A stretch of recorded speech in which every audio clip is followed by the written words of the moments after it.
नमस्कार दोस्तों, स्वागत है आपका हमारे YouTube चैनल पर। तो दोस्तों, पिछले कुछ सालों में दुनिया भर की कई इकोनॉमीज अपने टैक्सेस को लगातार बढ़ाती जा रही हैं। ये ट्रेंड स्पेशली हमने एशियन इकोनॉमीज में ज्यादातर देखा है। फॉर एग्जांपल, जापान ने अपने कंजम्पशन टैक्स रेट को, जो 2013 में सिर्फ 5% हुआ करता था, उसको 2019 में बढ़ाकर 10% यानी कि डबल कर दिया था।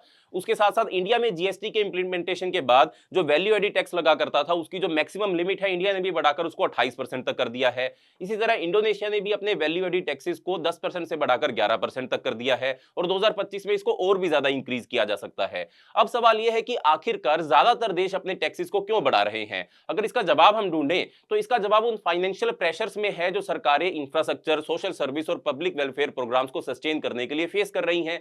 यानी कि इन प्रोग्राम्स की फंडिंग लोगों की बढ़ती इनकम्स के साथ और भी ज्यादा चैलेंजिंग हो गई है। ऊपर से कोविड 19 पेंडेमिक के दौरान हर कंट्री का नेशनल डेट जो था वो काफी ज्यादा इंक्रीज हो गया था, वो बढ़ गया था। इसका मतलब है कि सरकारों को अपना डेट इंटरेस्ट मैनेज करने के लिए ज्यादा रेवेन्यू चाहिए, तभी वो लगातार टैक्सेस बढ़ाती जा रही हैं। तो सरकारों ने क्या सोल्यूशन निकाला? एक कॉमन सोल्यूशन जो उन्होंने अडॉप्ट किया वो था कि टैक्सेस बढ़ा दो और अपना फाइनेंशियल बर्डन जो था वो उसको कम कर दो। लेकिन इस सारे सिनेरियो के बीच में एक देश ऐसा है जो बाकी कंट्री से अलग चल रहा है। जब ज्यादातर देश टैक्सेस बढ़ा रहे हैं, चाइना ने अपने टैक्सेस को सिग्निफिकेंटली कम करने का काम किया है और यही हमारी आज की वीडियो का फोकस है। चाइना की टैक्स पॉलिसी को आज हम थोरोली एक्सप्लोर करने का काम करेंगे। तो चलिए आज की वीडियो शुरू करते हैं, पर उससे पहले चैनल का नाम है दिया ये सब, मेरा नाम है राही मेहता। चैनल को अभी सब्सक्राइब कर लीजिए ताकि आप ऐसी इंफॉर्मेटिव वीडियोस देखते रहें। तो देखिए दोस्तों, ये एक ग्राफ है जो चाइना के सेल्स टैक्स रेट्स के रिडक्शन को दिखाता है। 2017 में चाइना का जो सेल्स टैक्स हुआ करता था वो 17% तक था। 2019 में उसको कम कर दिया गया, उसमें हमको रिडक्शन देखने को मिली जिसको घटाकर लगभग 13% के बराबर कर दिया गया। चाइना में कुछ प्रोडक्ट्स और वैल्यू एडिड टैक्सेस काफी ज्यादा कम है जो उनकी यूनिक टैक्स पॉलिसीज को दिखाने का काम करती हैं। अब ये अगली टेबल अगर हम देखें तो ये टेबल ऐसी है जो चाइना के वैल्यू एडिड टैक्स रेट्स को अलग अलग इंडस्ट्रीज के लिए एक्सप्लेन करता है। जैसे आप देख सकते हैं इस पूरी की पूरी टेबल के अंदर general value added tax rate 13% है, लेकिन कुछ एक स्पेसिफिक इंडस्ट्रीज की अगर हम बात करें, कैटेगरीज की अगर हम बात करें, जैसे कि नेसेसिटी गुड्स, उनके ऊपर टैक्स जो है वो सिर्फ 9% लगाया जाता है। टेलीकम्युनिकेशन, फाइनेंशियल सर्विसेज और कुछ इंडस्ट्रीज पर ये और भी ज्यादा कम है, यानी कि सिर्फ 6% आपको यहां पर टैक्स देखने को मिलेगा। सबसे सरप्राइजिंग बात यह है कि एक्सपोर्ट किए गए गुड्स के ऊपर वैल्यू एडिड टैक्स बिल्कुल कम है, यानी कि 0% है। इस टेबल के अंदर आप यहां पर देख सकते हैं, यहां पर आपको दिखाई देगा कि जो चीजें चाइना एक्सपोर्ट करता है उनकी जो वैल्यू एडिशन करने के बाद एक्सपोर्ट किया जाता है उसके ऊपर चाइना कोई भी सर्विस टैक्स या वैल्यू एडिशन टैक्स जो है वो नहीं लगाता है। ये सिर्फ वैल्यू एडिड टैक्सेस तक सीमित नहीं है, चाइना के और भी कई टैक्सेस में रिडक्शन हमको देखने को मिला है। खास तौर पर अगर हम बात करें कॉर्पोरेट टैक्स रेट्स, ये इसका एक परफेक्ट एग्जांपल आपके लिए बन जाएगा। पिछले 10 सालों में चाइना के कॉर्पोरेट टैक्स रेट को 33% से घटाकर 25% तक कर दिया गया। और जैसे वैल्यू एडिड टैक्सेस कुछ स्पेसिफिक इंडस्ट्रीज के लिए कम है, वैसे ही कॉर्पोरेट टैक्सेस भी कुछ स्पेसिफिक इंडस्ट्रीज के लिए कम है। इसके अलावा चाइना ने अपनी पर्सनल इनकम टैक्स में भी मेजर रिफॉर्म्स किए हैं। चाइना के पर्सनल इनकम टैक्स सिस्टम अब एक प्रोग्रेसिव स्ट्रक्चर को फॉलो करता है जिसमें टैक्स रेट्स 3% से लेकर 45% तक भी मौजूद हैं। 2018 में एक बड़ा रिफॉर्म इंट्रोड्यूस चाइना ने किया था जिसमें मंथली टैक्स फ्री थ्रेशोल्ड को 3,500 रेमनीबी से बढ़ाकर 5,000 रेमनीबी तक कर दिया गया था। जो चाइना की लोकल करेंसी है उसको हम रेमनीबी के नाम से जानते हैं। यानी कि अगर चाइना में आप 500 से लेकर $700 प्रति मंथ कमाते हैं तो आपको सरकार को कोई भी टैक्स नहीं देना पड़ेगा। इसका सीधा फायदा क्या हुआ? इसका सीधा फायदा यह हुआ कि सिटीजंस का डिस्पोजेबल इनकम जो था वो बढ़ गया, यानी कि उनकी जेब में जो पैसा था टैक्सेस पे ना करने के कारण वो पैसा था जो वो बढ़ गया, यानी कि उनकी कंजम्पशन की डिमांड जो थी वो बढ़ गई। कई सारी रिपोर्ट्स और स्टडीज ये दिखाती हैं कि पिछले कुछ सालों में चाइना के ओवरऑल टैक्सेशन रेट्स के अंदर डिक्लाइन हमको लगातार देखने को मिला है। ये एक इंपॉर्टेंट सवाल उठाता है कि आखिरकार ऐसा क्यों हो रहा है? जब दुनिया भर की इकोनॉमीज अपने टैक्सेस को बढ़ा रही हैं, चाइना अपने टैक्सेस को कम क्यों कर रहा है?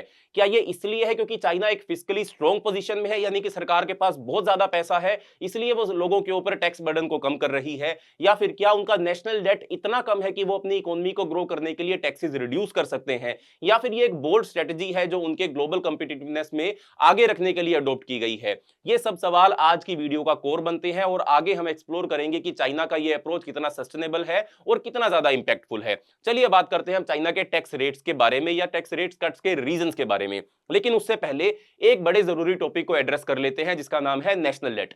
चाइना जैसी कई मेजर इकोनॉमीज अपने नेशनल डेट में लगातार बढ़ोतरी देख रही हैं, यानी कि चाइना की सरकार के ऊपर जो कर्ज है या चाइना देश के ऊपर जो कर्ज है वो लगातार लगातार बढ़ता जा रहा है और सिर्फ चाइना नहीं, जैसे हमने स्टार्टिंग में ही बात करी थी, बहुत सारे देश, लगभग सभी देशों के ऊपर नेशनल डेट जो है वो इंक्रीज करता जा रहा है। यहाँ एक ग्राफ है जो आपको दिखाता है कि चाइना का डेट किस प्रकार से बढ़ रहा है। ये ग्राफ चाइना के जनरल गवर्नमेंट ग्रोस डेट को जीडीपी के परसेंटेज के रूप में आपको दिखाने का काम करता है, यानी कि डेट टू जीडीपी रेशियो को दिखाता है। जैसे आप देख सकते हैं, चाइना का डेट नीचे नहीं है बल्कि लगातार इंक्रीज करता जा रहा है, बल्कि तेजी से ये बढ़ रहा है। 2024 के लेटेस्ट डाटा के मुताबिक चाइना का डेट टू जीडीपी रेशियो जो था वो 90% के ऊपर पहुंच गया था।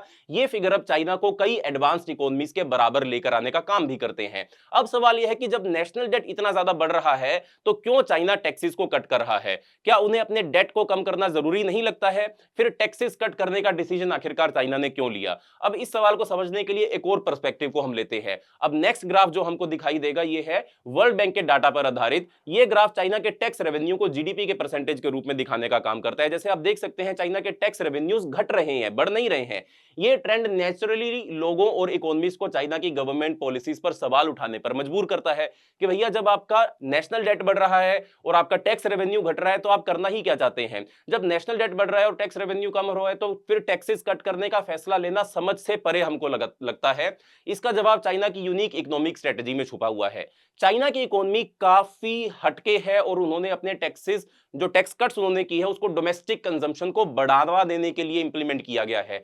लगभग 2012 के पास जी जिनपिंग के एडमिनिस्ट्रेशन के अंदर चाइना ने अपने इकोनॉमिक मॉडल में एक बड़ा शिफ्ट जो था उसको प्लान कर लिया था। पहले चाइना एक एक्सपोर्ट ओरिएंटेड मैन्युफैक्चरिंग इकोनॉमी हुआ करता था, लेकिन उन्होंने इसे एक कंजम्पशन बेस्ड इकोनॉमी में ट्रांसफॉर्म करने का टारगेट सेट कर लिया।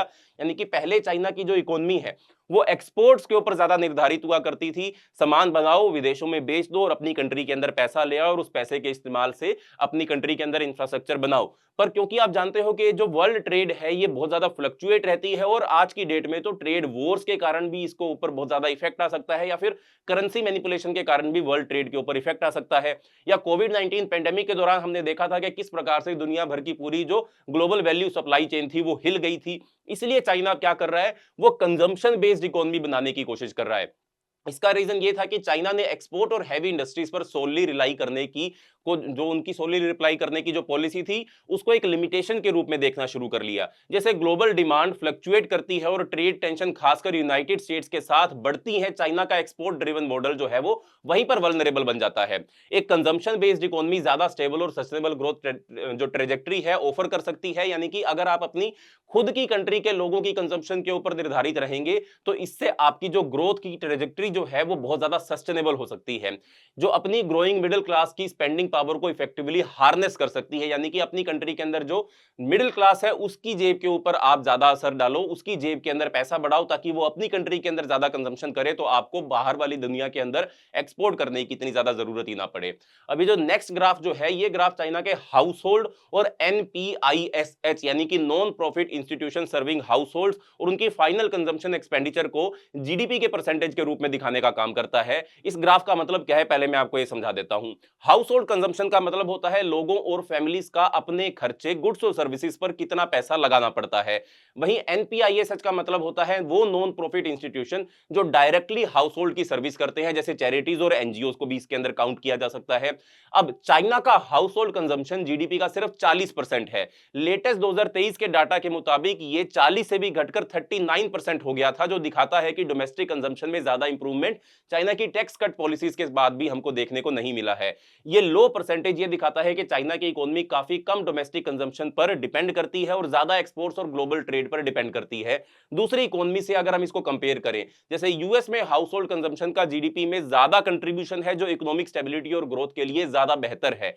इस ग्राफ का पर्पस यह हाईलाइट करना है कि चाइना अपनी हाउस होल्ड कंजम्पशन को बढ़ाने के लिए टैक्स कट्स और रिफॉर्म्स कर रहा है। यह स्टेप उन्हें एक्सपोर्ट ड्रिवन इकोनॉमी से कंजम्पशन ड्रिवन इकोनॉमी बनाने में मदद करेगा, जो ज्यादा स्टेबल और सस्टेनेबल होगी। अगर ये फिगर पहली नजर में ठीक लगे तो भी हम इसको दूसरी कंट्रीज के साथ कंपेयर कर सकते हैं, जैसे अभी हमने आपको बताया कि China, east Asia and Pacific countries के साथ और यूनाइटेड स्टेट्स के साथ हम इसको कंपेयर कर सकते हैं। इसकी क्लासिफिकेशन हम कर सकते हैं। टैक्सेस कट करके गवर्नमेंट का प्राइमरी ऑब्जेक्टिव था कि लोगों के पास ज्यादा डिस्पोजेबल इनकम आए, जो कंज्यूमर स्पेंडिंग में फ्लो करता हुआ हमको दिखाई दे, या हाउस होल्ड कंजम्पशन जीडीपी का शेयर जो है वो उससे बढ़ सके।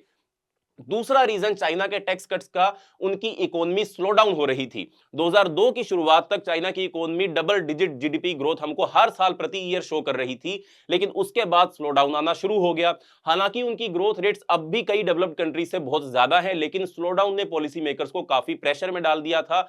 यहां एक और ग्राफ है जो चाइना की एनुअल जीडीपी ग्रोथ रेट्स को दिखाने का काम करता है। अगर आप इसको देखें तो जैसे आप देख सकते हैं पिछले कुछ सालों में ग्रोथ रेट्स कंसिस्टेंटली स्लो होती जा रही हैं चाइना के अंदर, और लेटेस्ट ईयर में तो इकोनॉमिक ग्रोथ में और भी ज्यादा हमको गिरावट देखने को मिली है।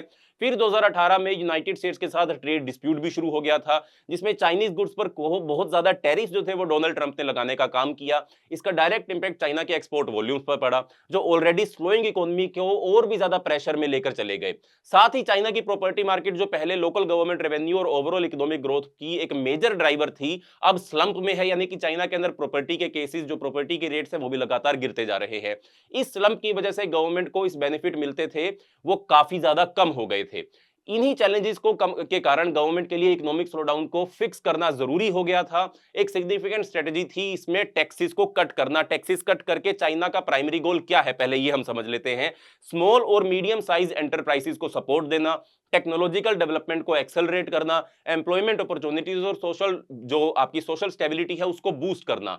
बट इसके कारण आज भी चाइना जो है वो अपनी पूरी तरीके से इकोनॉमी को जो रिवाइव है वो नहीं कर पाया है। चाइना के टैक्स कट्स काफी इंपैक्टफुल तो लगते हैं, बट स्टिल अभी इसके ऊपर चाइना को और भी ज्यादा काम करने की जरूरत है, क्योंकि जो अभी टैक्स टू, आप कह सकते हो, जो कंजम्पशन का जीडीपी के अंदर जो कंट्रीब्यूशन है, जो 40% से घटकर 39% हो गया था, जिसको चाइना बढ़ाकर 50 या 60% करना चाहता था, अभी वो टारगेट अचीव नहीं हो पाया है। यानी कि चाइना की सरकार यही प्लान कर रही है कि टैक्सेस को कम किया जाए, लोगों की जेब में ज्यादा पैसा डाला जाए, और सारा का सारा जो इकोनॉमिक सिस्टम जो है वो चाइना का, वो एक्सपोर्ट ड्रिवन से हटाकर कंजम्पशन ड्रिवन इकोनॉमी के ऊपर लेकर आया जाए। भारत पहले इसके ऊपर फोकस करता था। भारत ने अपनी इकोनॉमी को जो था वो क्लोज करके रखा हुआ था। हम यही चाह रहे थे कि भारत बाहर वाली दुनिया से कम कनेक्ट रखे, अपने देश के अंदर सारा का सारा सामान बनाए और अपने देश के लोगों को ही वो सामान बेचकर अपनी इकोनॉमी को स्ट्रॉन्ग करे। बट वो 1991 में फेल हो गया था, जिसके कारण भारत ने अपनी इकोनॉमी को ओपन अप किया था। चाइना ने भी भारत के साथ ही अपनी इकोनॉमी को ओपन अप किया था, पर अब चाइना जो है वो अपने देश के अंदर ही देखने का काम कर रहा है, जबकि भारत जो है वो अभी विदेशों की तरफ देखने का काम कर रहा है। यानी कि अभी भी हम एक्सपोर्ट्स के ऊपर डिपेंडेंट है। बट स्टिल सरकार मेड इन इंडिया प्रोग्राम के तहत भारत की कंजम्पशन को, भारत की जीडीपी को भी बढ़ाने का काम करने की कोशिश कर रही है, ताकि लोगों के पास पैसा ज्यादा आए, हम एक्सपोर्ट भी करें और अपनी देश के अंदर कंजम्पशन भी करें। बट चाइना और इंडिया के सिनेरियो के अंदर अभी बहुत ज्यादा फर्क है। चाइना जो है वो एक्सपोर्ट्स के अंदर बेताज बादशाह बना हुआ है, पर भारत को अभी इसके अंदर अपना, जो कह लीजिए, जो स्टेचर है, इसको भी बिल्ड करना है। तो दोस्तों, ये था चाइना की पूरी टैक्स पॉलिसी का थोरो एनालिसिस। अगर आपको ये वीडियो इंफॉर्मेटिव लगा हो तो चैनल को सब्सक्राइब करना मत भूलें। मिलते हैं अगली वीडियो के अंदर, तब तक के लिए बाय बाय, धन्यवाद, जय हिंद।